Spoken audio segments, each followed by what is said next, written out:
análisis del acontecer nacional y regional, la vida política, las noticias y el análisis de AFN político y algo más. Es momento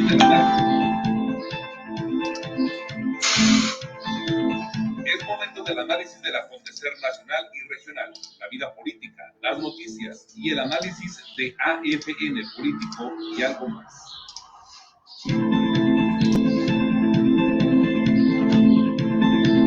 Es momento del análisis del acontecer nacional y regional, la vida política, las noticias y el análisis de AFN político y algo más.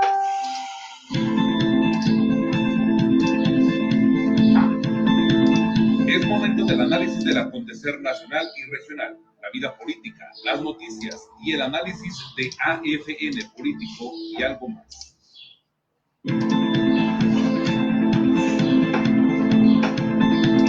Es momento del análisis del acontecer nacional y regional, la vida política, las noticias y el análisis de AFN político y algo más.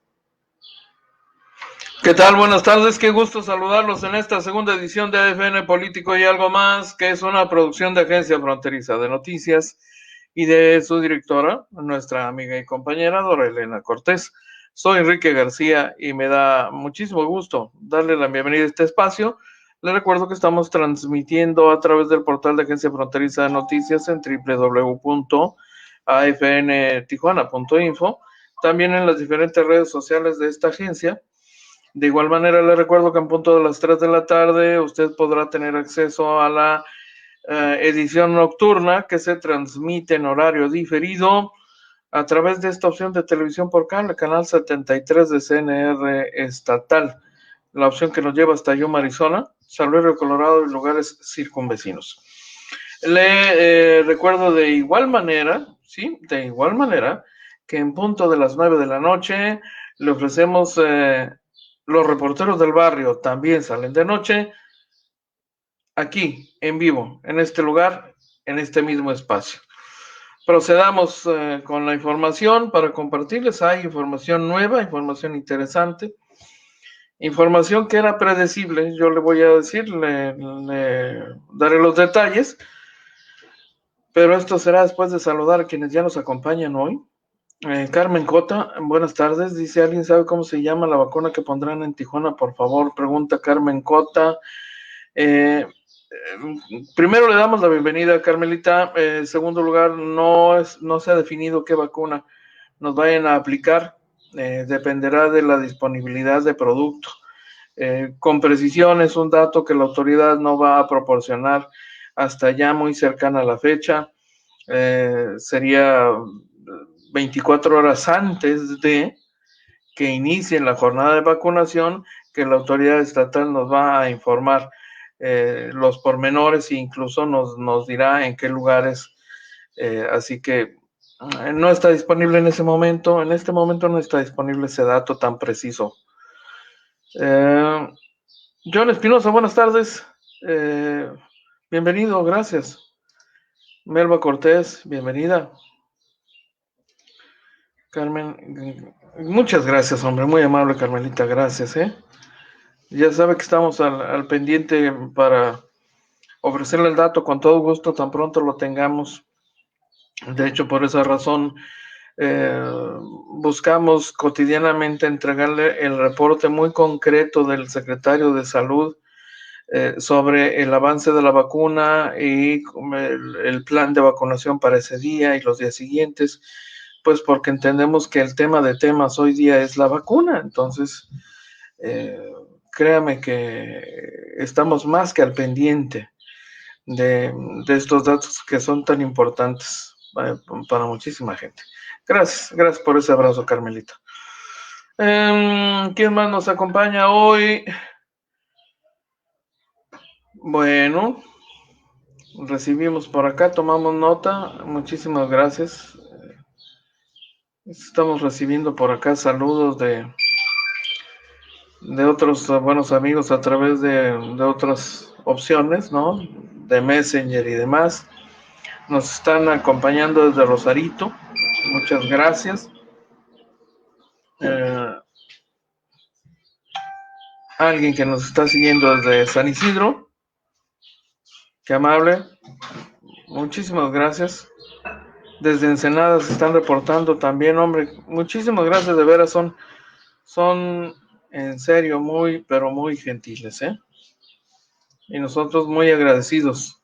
Don Francisco Montiel, buena tarde, bienvenido. Aquí de nuevo cuenta acompañándonos, muchísimas gracias. Bueno, entremos en materia. Mire, me sucede que lo que tenía que pasar finalmente ha ocurrido. Es un tema que habíamos venido abordando aquí, sabedores de que esto iba a representar una piedra en el zapato de la postulación del teniente coronel Julián Leizaola Pérez para ser registrado como candidato por el partido que sea. El teniente coronel Julián Leizaola, como todos sabemos, es un prófugo de la justicia, está acusado de torturas. Sus asuntos se están ventilando en juzgados y en consecuencia, en lo que se determina si es o no culpable de las torturas, y mire que ahora hay más elementos porque lo implicó ya uno de los acusados, que al mismo tiempo fue su colaborador como director de policía, Gustavo Huerta Martínez, también militar retirado. El asunto se le complica más, ¿no? Y en razón de eso es que se emitió una orden de aprehensión en su contra y está escondido desde hace varios meses. Y sin embargo, aún en esas condiciones, pues quiere participar en el proceso electoral, cosa que francamente es complicado, y yo creo que lo sabe. Y las gentes que lo están impulsando también lo saben, el Partido Encuentro Solidario particularmente. No desconocen lo que dice la ley, pero pues están aferrados a registrarlo como candidato, a convertirlo en su candidato. Lo han venido, no estoy especulando, lo han venido cantando, lo han venido diciendo, a pesar de que existe esa limitación de orden legal, que es difícil que supere, por una parte. Pero por la otra, para su registro, un requisito indispensable es la obtención de una carta de residencia que expide el gobierno municipal. Ya lo habíamos comentado aquí. Como lo hicieron todos los aspirantes a un cargo de elección popular, todos invariablemente fueron al ayuntamiento y cubrieron el requisito de solicitar una carta de residencia. Es un proceso normal, es personal, es un trámite personal, y entonces pues es imposible que se presente a tramitar su documento y menos a recibirlo. Y lo habíamos venido diciendo, no sabíamos que hubiese solicitado carta de la carta de residencia. Estuvimos al pendiente, le puedo decir, y por eso conocimos detalles suficientes sobre ese tipo de trámites que se hicieron en el ayuntamiento. Y en su momento, hasta donde logramos saber, no se había expedido una carta para él. Bueno, finalmente el asunto se confirma, pero ha estallado en forma de tremenda bronca, porque oficialmente lo ha confirmado el dirigente estatal del Partido Encuentro Solidario, José Alfredo Ferreiro Velasco, exalcalde de Tecate. Él fue quien denunció, lo hizo por vía de denuncia pública, que el Ayuntamiento de Tijuana le negó, a través del secretario general de gobierno, Carlos Mora Álvarez, la expedición de la carta de residencia al teniente coronel, por tratarse de un trámite que se debe gestionar de forma personal. Por su parte, Carlos Mora, secretario del ayuntamiento, comentó que el reglamento establece que la carta de residencia se debe entregar de manera personal al interesado, lo cual hará, dijo, una vez que la persona que lo gestiona lo haga de manera presencial. En un comunicado, el dirigente partidista acusó al secretario del ayuntamiento de actuar sin fundamento legal para esa negativa, la cual les fue notificada mediante oficio el día de ayer, afirmando que no es viable conceder la carta de residencia al militar en retiro y aspirante a la candidatura a la alcaldía de Tijuana por tratarse de, y le comparto textual la línea, por tratarse de un derecho personalísimo que se otorga exclusivamente al interesado. Ferreiro acudió personalmente el pasado día 12 de marzo, hace 5 días, a la Secretaría General de Gobierno del Ayuntamiento a tramitar en nombre de la Isaola la carta de residencia, la cual se contempla como un requisito para su registro como candidato a un cargo de elección popular, afirmando que como dirigente del PES en la entidad puede realizar dicho trámite en nombre de los candidatos de su partido de conformidad con lo establecido en el artículo 148 de la Ley Electoral para el Estado de Baja California. Y dice textualmente en su comunicado de prensa don Alfredo Ferreiro: en el colmo de la sinrazón y confundiendo peras con manzanas, Mora Álvarez fundamenta su sospechosa decisión en el hecho de que Tijuana es un municipio libre, acusó el dirigente estatal del PES en el comunicado, al tiempo que señaló que existe una clara intención de obstaculizar la participación de Leizaola Pérez en las elecciones del 6 de junio, lo que representa un atentado a la democracia y en particular a las garantías individuales consagradas en la Constitución Política Mexicana. Alfredo Ferreiro exhortó a Mora Álvarez a consultar a un abogado para que lo asesore antes de suscribir ese tipo de documentos y advirtió que acudirán a los tribunales para hacer valer los derechos del exsecretario de Seguridad Pública, quien a la fecha se encuentra prófugo de la justicia al haberse librado una orden de aprehensión en su contra. Pues así, de ese tamaño, ¿no? Va a estar complicado que Leizaola obtenga ese documento. De momento, así están las cosas, eso es lo más nuevo en el asunto, un conflicto que se veía venir ya, porque como nosotros bien lo sabemos, los periodistas, porque estamos familiarizados con esos procedimientos y familiarizados con lo que regularmente ocurre en vísperas del registro de candidatos, pues todo el mundo tiene que tramitar ese documento. Y sabemos muy bien lo que suele ocurrir en esos casos y el tipo de problemas que se presentan regularmente, y hemos visto cómo de pronto algún candidato se queda sin la posibilidad de obtener el registro como tal por no presentar el documento, por no cubrir el requisito. Así las cosas. Leti Flores, bienvenida, muchísimas gracias. Carmen Cota, compartido, hombre, qué amable, gracias. No puedo creer, dice, que no sepan dónde está. Cuando quieren encuentran a las personas. Solapan a este hombre nefasto, dice Carmen Cota.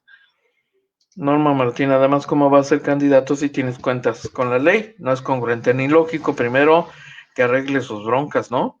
Dice Normita Martín. Ahí están las intervenciones y los comentarios de quienes nos acompañan en este espacio, cosa que agradecemos. Pues sí, tarde o temprano Julián Leizaola iba a enfrentar la justicia. Y se lo digo porque era inevitable. El proceso continuó en su contra. Después de una década en que las autoridades lo mantuvieron ahí en el archivo muerto, finalmente, hace ya el año pasado, uno de los denunciantes logró que el expediente avanzara. Y una vez que llegó al juzgador, bueno, el proceso avanzó y la autoridad encontró que había elementos para librar orden de aprehensión en contra del teniente coronel. No se ha presentado, difícilmente lo hará para enfrentar a la justicia. y en automático todo este proceso en su contra, todo este juicio, le impide participar en un proceso electoral. Y si adicionalmente no consigue el documento, que es un requisito, pues menos. Y hasta donde sabíamos no lo había obtenido. Bueno, se confirma que efectivamente hace unos días apenas lo gestionaron, lo gestionó un tercero, que es el dirigente, y se lo negaron. Ya veremos, es un tema de abogados. Tal vez finalmente logre convencer con argumentación adecuada a un juez para que un juez ordene al ayuntamiento entregar el documento, pero ya estaríamos entrando a otro terreno que es más complejo, el de la legalidad, el del marco jurídico. Entonces esto se va a poner interesante. Jorge Tapia Pérez, buenas tardes, saludos, bienvenido, don Jorge. Gracias. Mire, ve usted esto.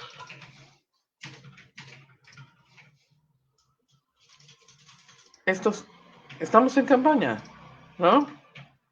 Ve usted. ¿Qué tal, ¿Se nota que estamos en campaña? Bueno, pues sí, estamos en campaña. La creatividad no tiene límites. Y me parece que nos está dando una pequeña muestra de por dónde va a venir una vertiente publicitaria a favor de esta mujer mexicalense. Ese va a ser el tema, ese va a ser el concepto que se va a querer vender insistentemente en el caso de Lupita Jones. Son predecibles pues los partidos políticos y son predecibles los equipos de campaña de los candidatos. Ya veremos en qué termina esta historia, que apenas arranca y se va a poner muy, muy interesante.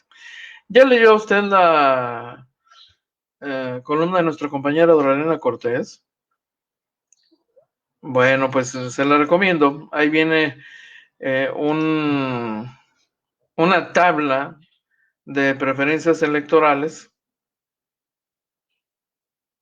según las cuales pues Marina del Pilar Ávila Olmeda encabeza las preferencias electorales hasta el momento claramente y de manera consistente con lo que hemos venido señalando, pues, ¿no? Que acorde a la información que hemos estado conociendo de manera reiterada, Marina del Pilar lleva la delantera. En segundo lugar lo haría Jorge Hanron y en tercer lugar lo haría Lupita Jones Garay. Así que Jorge Hanron y Lupita Jones estarán peleándose, pero el segundo lugar, ¿no? Consistente la medición, según estos datos recientes, que corresponden a 3 fechas diferentes de medición: el 12 de febrero, el 25 de febrero y el 12 de marzo. Con Marina del Pilar Ávila Olmeda, incluso creciendo, déjeme decirle, 36.22% el 12 de febrero, 37.08% el 25 de febrero, 37.41% el 12 de marzo, hace 5 días. Jorge Hanron, el 15.31% el 12 de febrero, crece al 16.41% el 25 de febrero y crece al 18.73% el 12 de marzo. Lupita Jones también reporta crecimiento en general, como lo hacen todos en términos generales, y el 12 de febrero ya registraba un 10.48% de la preferencia electoral.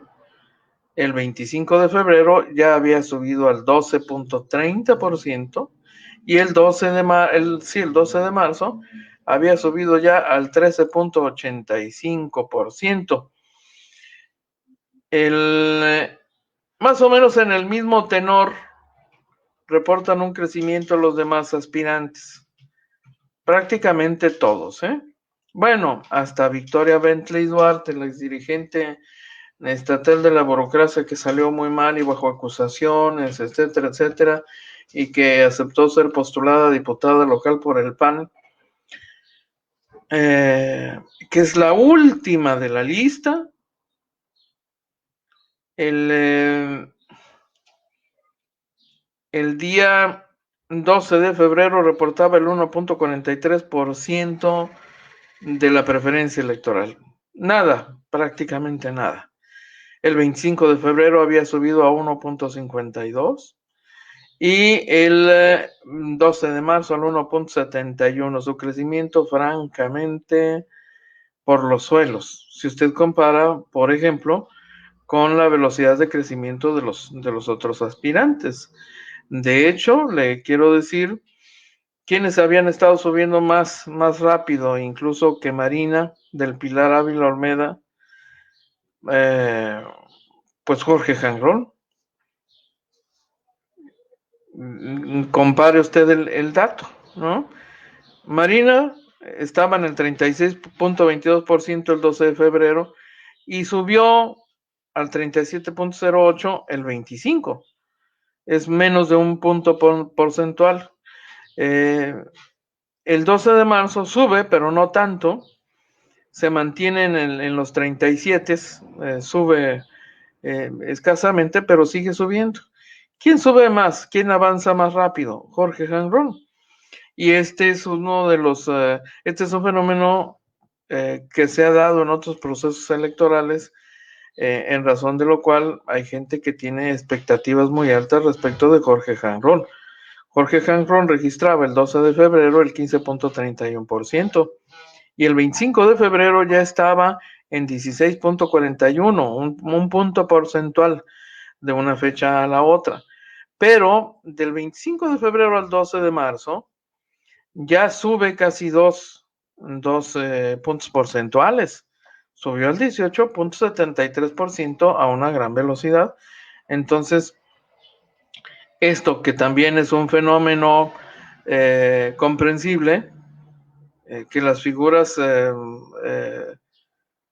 que no son estrictamente las favoritas, hay regularmente una que suele destacar y que es la que tiene mayor expectativa y todavía no llega a su techo, a su límite, al límite de su expectativa de voto. Entonces, hay quienes le apuestan a que es Jorge Janke quien tiene más posibilidades de crecer que Marina del Pilar Ávila Olmeda, quien, dicen los analistas, estaría por alcanzar su techo máximo ya. Después de eso, su trabajo será por lo menos conservar esa posición y si se puede hacerla crecer, pero quien tiene posibilidad de crecer es Jorge Janrón.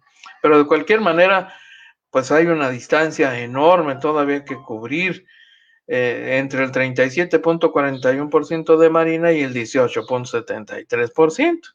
Estamos hablando de 2-1, entonces la diferencia sigue siendo considerable. No va a estar tan simple. Esta frase que nos comparte Norma Martín es buena. Caballo que alcanza gana. Sí. Y le queda muy bien a Jorge Jan por aquello del señor de los caballos. A ver.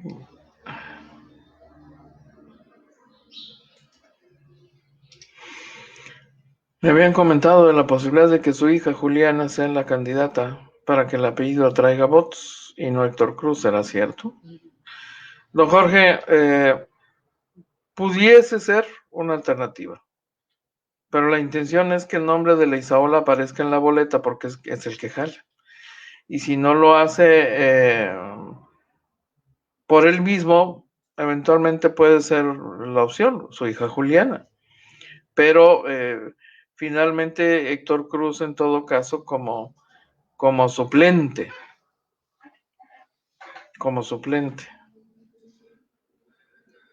vende más que Juliana.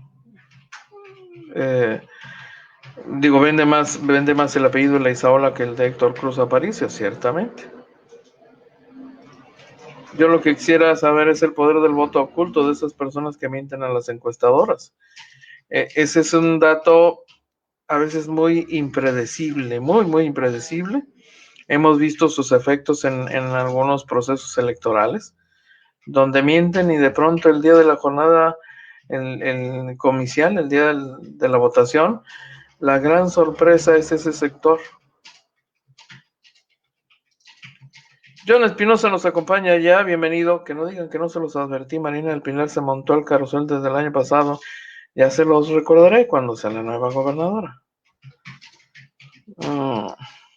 Habría que hablarle al doctor Astiazarán, dice Francisco Montiel.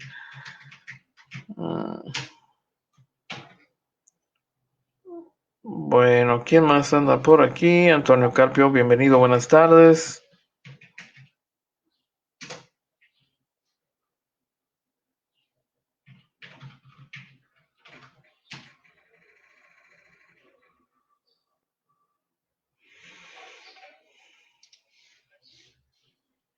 Así que pues ahí está la columna de nuestra compañera Dorelena Cortés, se la recomiendo.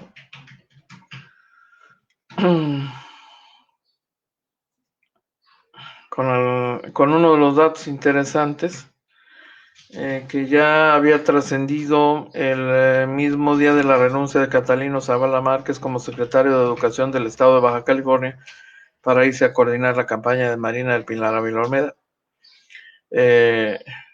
El panista Salvador Morales Rubí será coordinador de la campaña de Marina del Pilar Ávila Olmeda en Tijuana. Se está confirmando este dato prácticamente, es casi un hecho, que tendrá que dejar su responsabilidad en el área de los reclusorios, subsecretario en el ramo,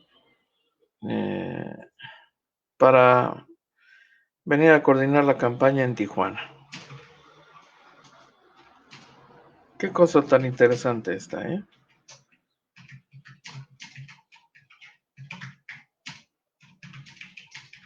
Bueno,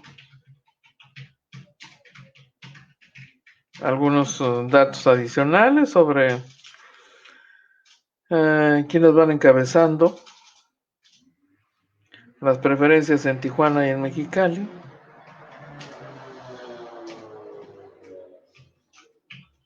Interesante la columna de hoy, se la recomiendo.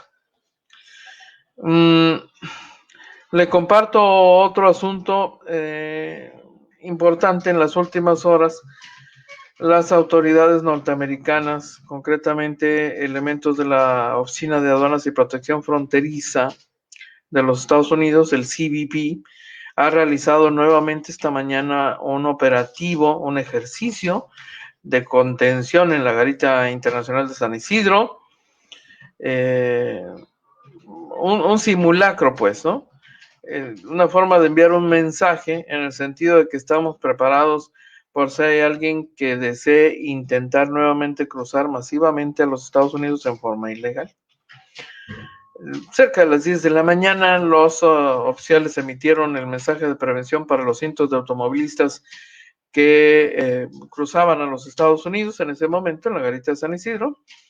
Así que a lo largo de unos 10 minutos, los agentes de CBP formaron una valla humana usando su equipo táctico, además de lanzar un par de bombas de gas para bloquear la visibilidad, lo que fue tan notorio que llamó la atención de los automovilistas, ¿no? Este ejercicio se llevó a cabo en los últimos dos carriles izquierdos, mismos que desde hace unos años no están en funciones, así que no se interrumpió la movilidad vehicular hacia Estados Unidos, pero sí sirvieron para enviar un mensaje público y notorio, en el sentido de que estamos listos ante lo que venga.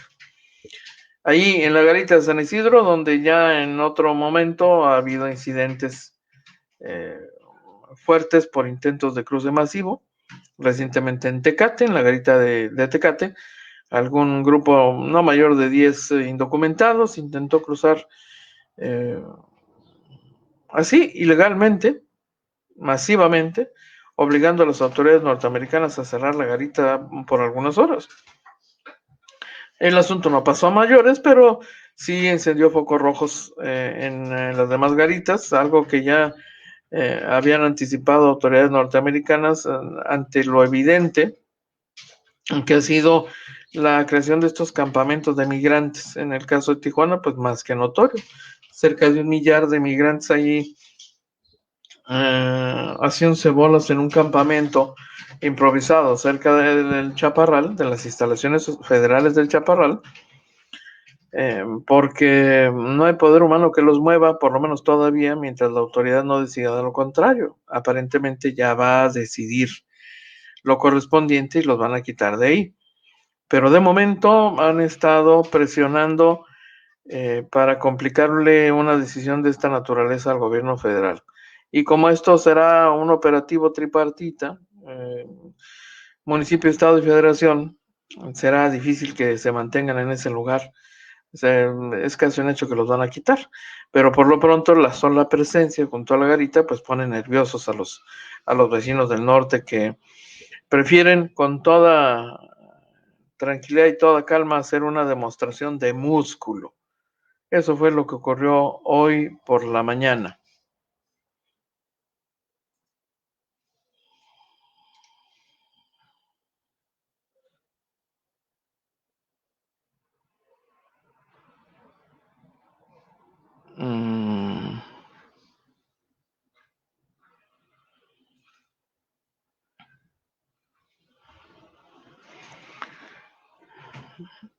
Bueno,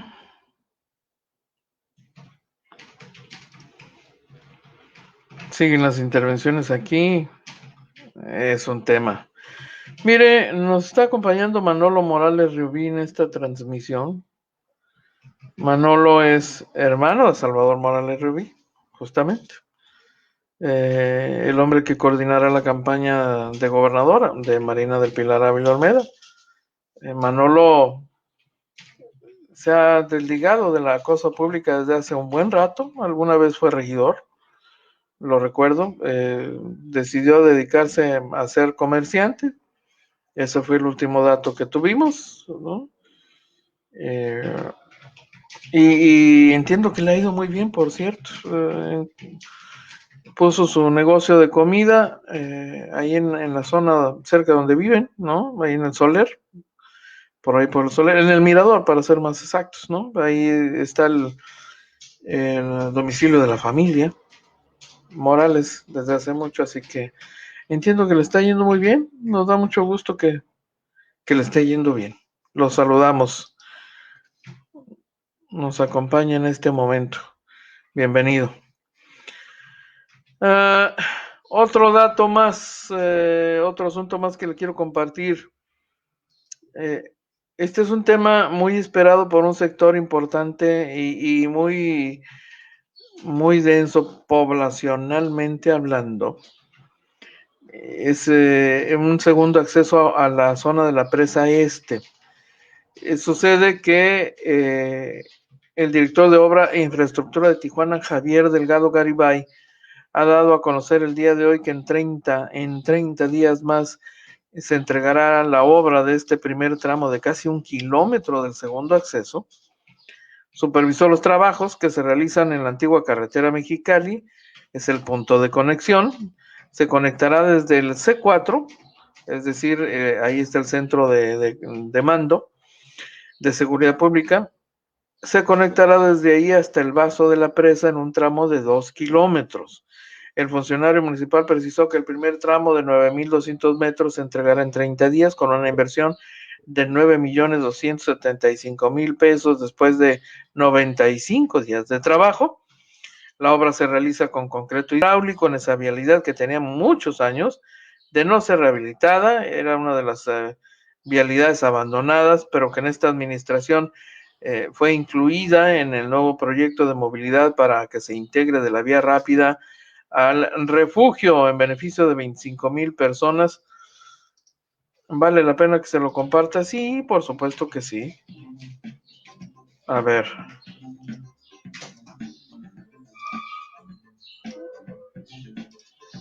Venga.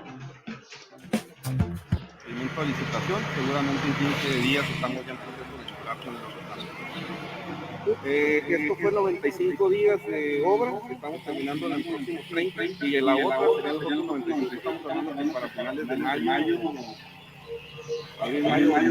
mediados de junio, estamos terminando todo el tramo.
Bueno, pues ahí tiene usted.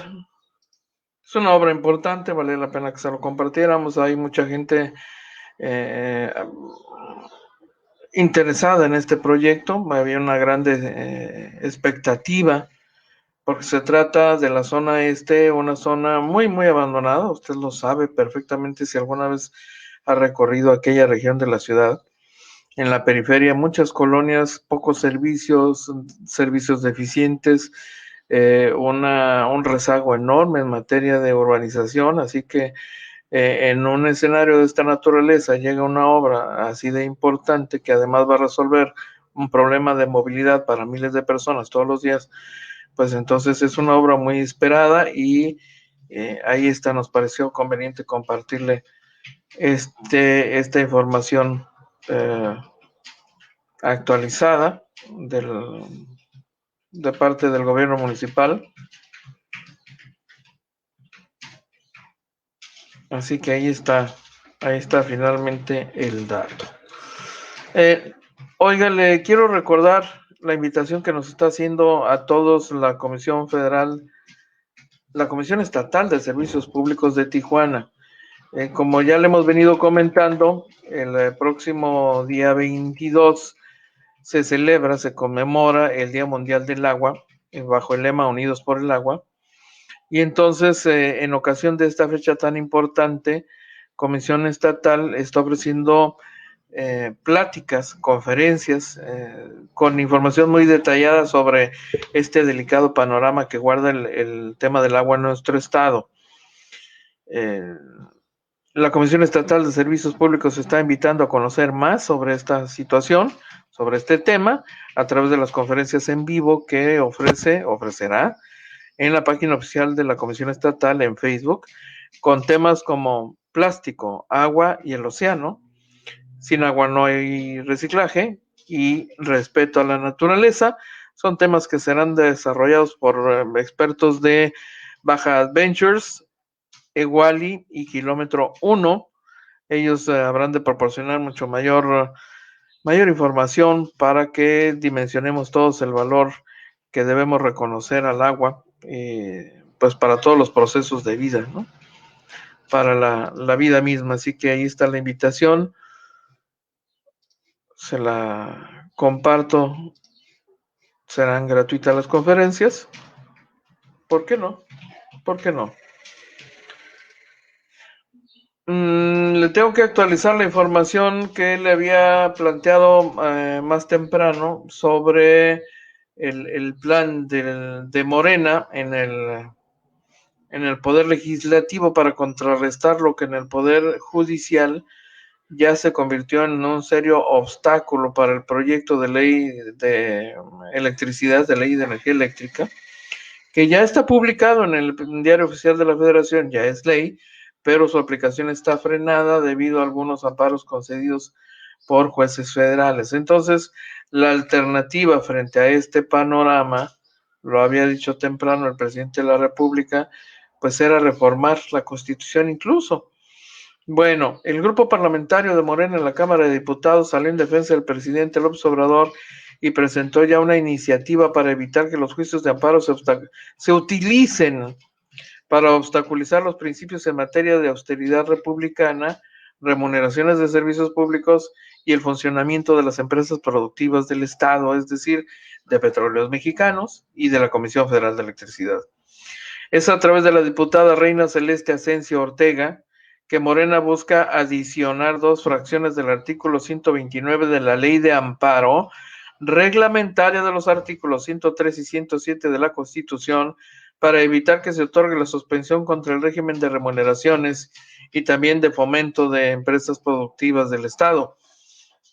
La modificación busca cambiar el artículo 129 de la Ley de Amparo vigente para considerar que habría perjuicios al interés social o se contravienen disposiciones de orden público cuando, de concederse la suspensión contra disposiciones o resoluciones en materia del régimen de austeridad republicana y remuneraciones de los servicios de los servidores públicos, y también en contra de leyes y resoluciones que tengan por objeto fomentar la operación y funcionamiento de empresas productivas del Estado, pues se lleve a cabo la modificación, es la intención. En su exposición de motivos, la diputada dice que la Cuarta Transformación tiene por objetivo acabar con la corrupción, la burocracia dorada y el criminal saqueo en las empresas propiedad del Estado. Históricamente, los altos salarios, los negocios al amparo del poder y el desmantelamiento de la Comisión Federal de Electricidad y Petróleos Mexicanos fueron una práctica recurrente por gobiernos anteriores. Agrega que actualmente hay un nuevo régimen jurídico promovido por la Cuarta Transformación que tiene como principio acabar con la corrupción y la burocracia de los salarios estratosféricos. Por eso se impulsaron las nuevas leyes federales en materia de remuneraciones de los servidores públicos y de austeridad republicana. Sin embargo, los fines y principios que persiguen estas leyes están siendo obstaculizados judicialmente a través de la presentación de juicios de amparo y controversias constitucionales, donde se solicita sea suspendida la aplicación de las normas que prohíben que un servidor público gane más que el presidente.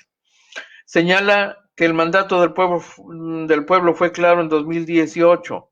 Ya no se quería un gobierno rico y un pueblo pobre. Pese a esto, algunos funcionarios públicos se han empeñado en conservar sus privilegios y beneficios, por lo que haciendo uso de estratagemas legales y judiciales le apuestan a litigios largos que a veces duran años, donde mientras tanto gozan de la suspensión del amparo y siguen recibiendo los beneficios indebidos. Entonces, esto es lo que ha ocurrido hoy en la Cámara de Diputados. Se veía venir. Es un tema controversial, le está haciendo ruido incluso a nivel internacional al gobierno del presidente López Obrador. Mire, le comparto esta que es una declaración que tiene peso, por lo menos a nivel internacional. El Banco de América afirma que la reforma eléctrica de Andrés Manuel López Obrador es una expropiación indirecta y el daño ya está hecho, dice. Dice que este tipo de políticas impulsadas por la administración del presidente López Obrador afectará la recuperación de México, ya que no está en sincronía con el desempeño de los Estados Unidos.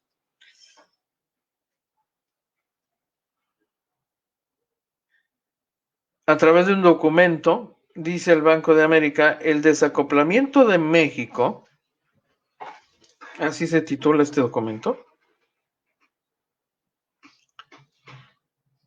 dice que este tipo de políticas impulsadas por la administración de López Obrador afectará la recuperación de México, ya que no está en sincronía con el desempeño de Estados Unidos, con lo que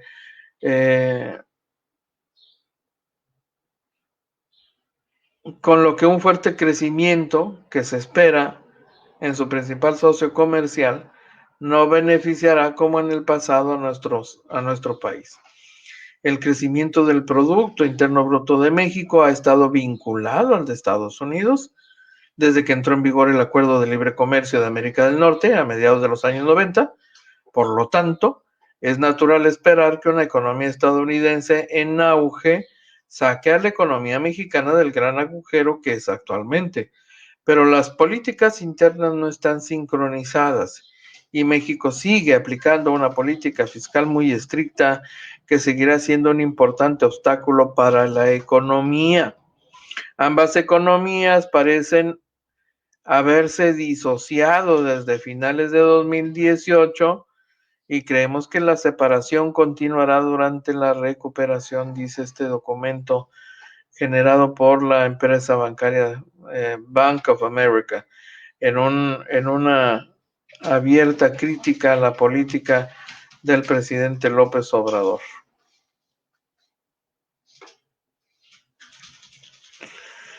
¿Quién más nos acompaña? Roberto Ávila Ramos, bienvenido, muchísimas gracias.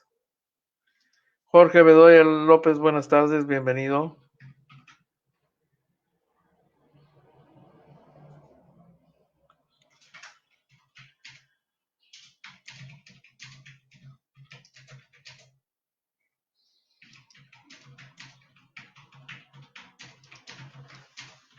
El tema de las encuestas es inevitablemente un tema controversial. Por supuesto que lo es. El señor Carlos Romero de Champs le decía, ya se va, se jubila.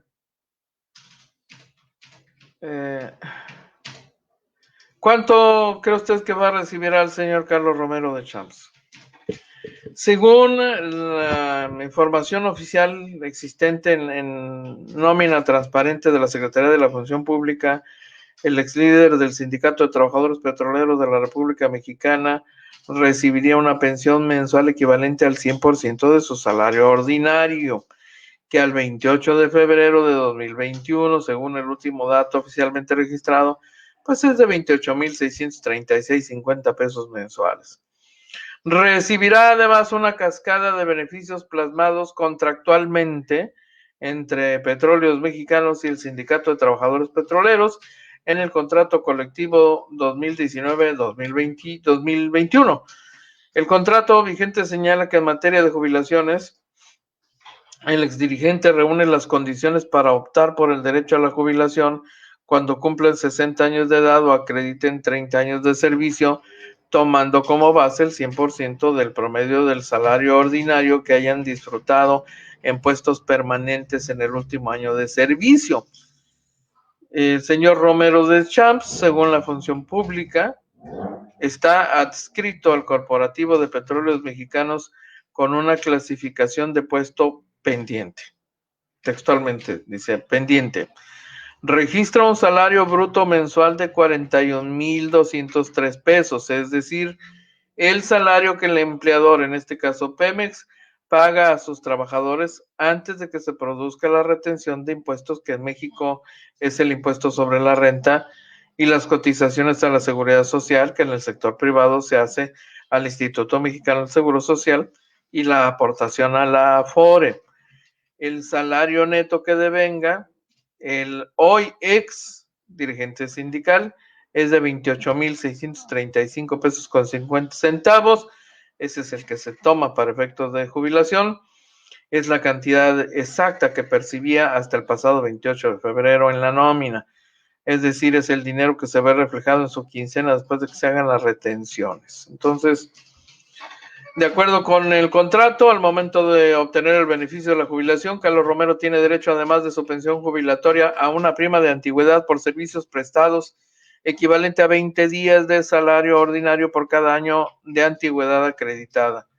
Por cada mes que exceda al último año de servicios, se le acreditará el importe de un día y 66 centésimas de salario ordinario. Su ingreso a la empresa fue en 1993, así que acreditó 28 años, 28 años de servicio, 3 más de los requeridos para solicitar el beneficio de la jubilación. Así que don Carlos Romero de Champs, pobrecito, estará en condiciones de recibir 477,000 pesos y cachito. más el importe excedente por los 3 años adicionales. ¿Qué más va a recibir este pobre hombre? Atención médica para él y sus derechohabientes, bonificación para compra de gasolinas y gas, derecho a préstamo de hasta 90 días equivalente del importe de su pensión. Eso equivale a 85,000 pesos, ¿no? Canasta básica de alimentos por 3,943 pesos. Transporte, 21 pesos con 25 centavos diariamente. Un aguinaldo de 60 días de salario mínimo ordinario, 57,000 pesos. Ayuda para gastos funerarios, no menos de 31,000, casi 32,000 pesos. Aportación financiera y en caso de no haberlo solicitado, como miembro del sindicato, asignación de casa o crédito hipotecario. Préstamo con garantía hipotecaria, hasta 2 créditos, recibirá una aportación financiera de hasta 132,370 pesos por los intereses y gastos que pudieran generarse en operaciones de compra. Un seguro de vida por 82,767 pesos a familiares o derechohabientes. Eso es lo que va a recibir este pobre hombre. Por 28 años de servicio. 28 años. Tiene, bueno, caramba. Un hombre que se acostumbró a vivir entre lujos. Oiga, no puedo dejar de compartirle esta información de origen nacional.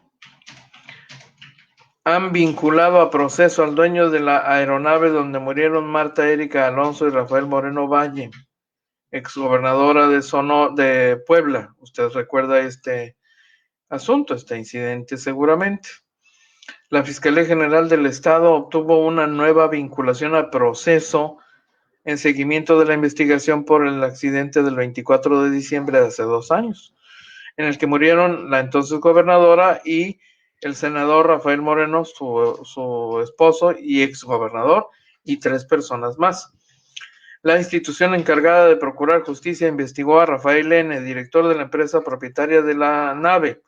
Con los datos de prueba que aportó en audiencia, la Fiscalía de Investigación Metropolitana obtuvo finalmente la vinculación a proceso para Rafael por los delitos de homicidio a título de culpa, daño en propiedad ajena a título de culpa y falsedad en declaraciones dadas a una autoridad.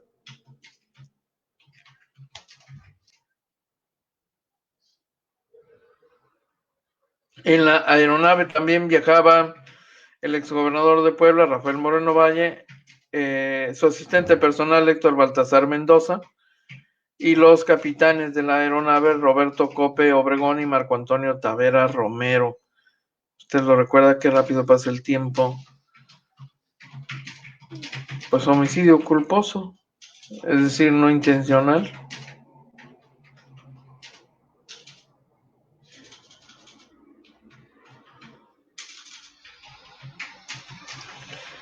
Qué escandalazo se ha armado con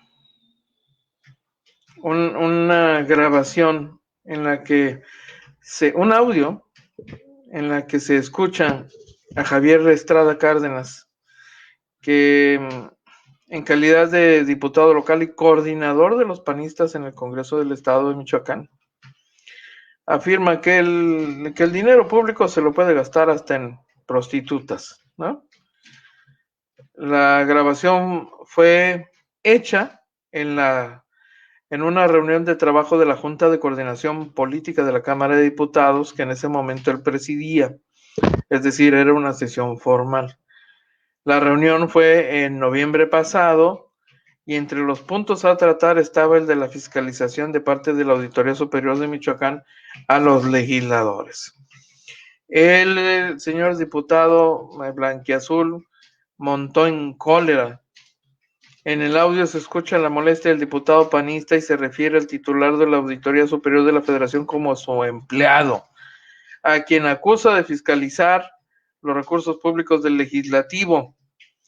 Yo propongo la destitución del auditor. Es que no puede tratarnos como cualquier hijo de vecina. Somos sus patrones, le guste o no le guste, y es una manera de chantaje. Es una grabación de 1 minuto 44 segundos, donde el diputado se dijo agraviado por los señalamientos del auditor en el uso del gasto público. Nosotros tenemos una ruta para la autonomía. Se refiere a la autonomía del órgano superior, del órgano de fiscalización, ¿no? Dice que lo cabildee, que lo procese o lo que sea, pero a mí, hasta donde tope, ¿no? A tiznadazos, ¿no? Y hasta donde tope, al bote, al bote. No, estaba, pero fúrico. ¿Quién se cree? ¿Nosotros vamos a estar cruzados de brazos? Estamos pendejos de verdad. A mí no me va a amedrentar. Me hace encabronar, dice, y que saque una y que saque otra, que chiflas humanos, ¿no? Total, ya entrados en gastos, don Javier Estrada. Fue lo menos que dijo. Lo menos que dijo del auditor. Molesto porque el auditor, que depende del Congreso, auditó el gasto de los diputados. Entonces, se ha convertido en un escandalazo el comportamiento de este legislador del Partido Acción Nacional. Imagínense nada más. Se lo están comiendo vivo en este momento. Ay. Qué cosas. ¿Quién más nos acompaña hoy? Laurita de Ávila, buenas tardes, saludos, bienvenida.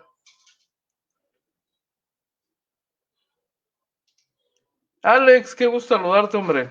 Bienvenido. Jorge Falconieri.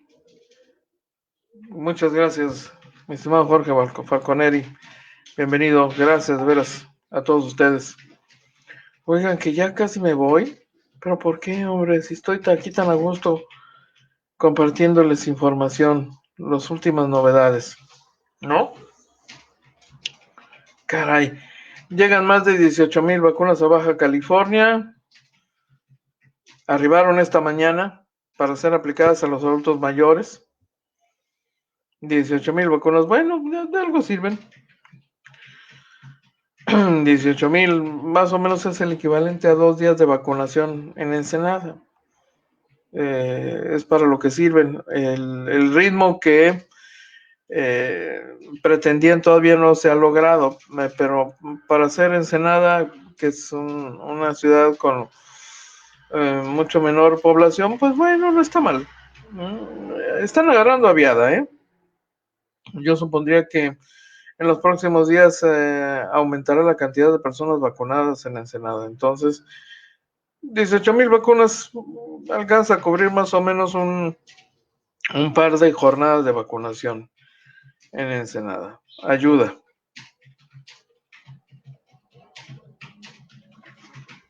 Y ya vamos por menos. Le recuerdo que en el caso de Tijuana, la cantidad de personas a vacunar es considerable. 160,000 adultos mayores en el caso de Tijuana y Rosarito. Entonces, pues nomás que se apuren. Ojalá le mandaran así una tonelada de vacunas al doctor. Para que se dé gusto vacunando a placer y terminen pronto. Oiga, esto es escandaloso, como lo ha sido siempre. El tema de la inseguridad pública en Baja California es un tema creciente. Y esto es escandaloso. Esto que le voy a mostrar no es una imagen que esté chorreando sangre. No, realmente no es una imagen grotesca tampoco, se la puedo compartir. Véala usted. Lo que ahí se aprecia son cuerpos tirados. Sucede que esto que ha ocurrido en San Quintín son 4 ejecutados. 3, esos son 3 cuerpos, corresponden a 3 víctimas en un camino vecinal de la delegación Vicente Guerrero. Es el hallazgo de esta mañana, ahí en las inmediaciones del ejido Emiliano Zapata. Según los datos que hemos tenido oportunidad de conseguir, fueron ejecutados a tiros. De acuerdo con autoridades estatales, de los 8 homicidios registrados en las últimas 24 horas, uno de ellos tuvo lugar en el municipio de San Quintín. Estos 3 en el camino vecinal de la delegación Vicente Guerrero. También pertenece al municipio de San Quintín. Eso es lo que sigue ocurriendo en Baja California respecto de la violencia y la inseguridad que sigue cobrando víctimas. Qué pena. Sigue siendo dolor de cabeza. Ya cambiamos a otro partido en el gobierno y a pesar de todos los discursos, el problema sigue.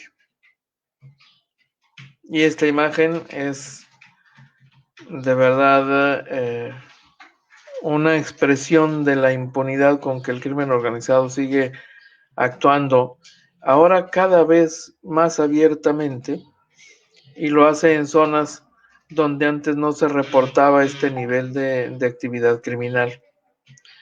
Ensenada no había sido ni por mucho una ciudad con actividad violenta como en los últimos tiempos. Entonces, ya no es solo Tijuana, es Ensenada, es Tecate ni se diga. Esto se está expandiendo y no hay solución todavía, tristemente no la hay. Don José Hernández, saludos, bienvenido. Muchísimas gracias, son ustedes muy, muy amables. A ver, sí, ya. Chicobo, esto ha terminado. Señoras y señores, gracias por su sintonía. Les reiteramos la invitación para que hoy por la noche, en punto de las 9 de la noche, nos acompañe para la edición nocturna. Los reporteros del barrio también salen de noche, con nuestra amiga Dorelena Cortés y un servidor. Dice José Hernández, el gobernador Bonilla no puede con la seguridad. No. Evidentemente no puede. Y no puede solo, difícilmente. Es un tema en el que necesariamente tiene que haber intervención de municipios, estado y federación. No es trabajo de un solo hombre, pero sí es evidente que el gobierno de la 4T simple y llanamente no ha podido con el paquete, punto. Ahí están los datos duros. Estará haciendo su esfuerzo, seguramente lo están haciendo, pero por alguna razón no es suficiente. No ha sido suficiente, por alguna razón no lo ha sido.